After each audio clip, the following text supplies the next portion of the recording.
It all started on a quiet evening that suddenly turned into the worst night of my life. I had spent the whole day preparing dinner for my husband and his family. I wanted everything to be perfect, but perfection was never enough for him. As we sat at the table, a small argument began over something as simple as salt in the food. I tried to calm him down, but before I could finish my sentence, he stood up and slapped me across the face. The room fell silent. His family watched. No one said a word. My heart broke, not just from the pain of his hand, but from the shame and betrayal in front of everyone. Then, without hesitation, he packed his bags and walked out, leaving me humiliated and shattered. For days I could not eat or sleep.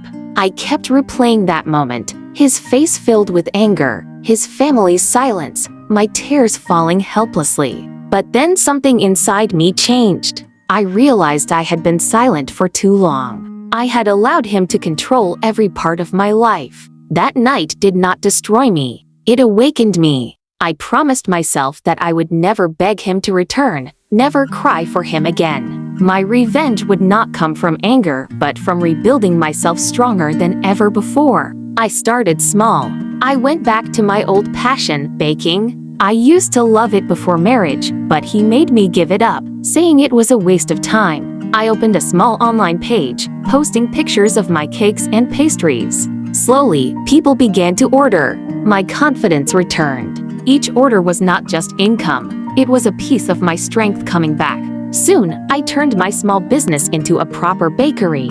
I named it Rise Again because that was exactly what I was doing. Months later, I heard that he was struggling. His business had failed, and his family no longer supported him. Fate had a strange way of balancing things. One afternoon, he walked into my bakery. He looked shocked to see me behind the counter, confident and smiling. He tried to talk, pretending as if nothing had happened, asking if we could start over. I looked at him calmly and said, "You taught me how to stand alone, and for that, I thank you. But you will never have the chance to break me again." As he walked out, I felt no anger, no sadness, only peace. My revenge was not about hurting him. It was about showing him that the woman he thought was weak could rise stronger than ever. The slap that once humiliated me became the reason I found my strength. I built my life, my independence, and my peace from the ashes he left behind. Now, when people ask about my story, I tell them it began with pain but ended with power.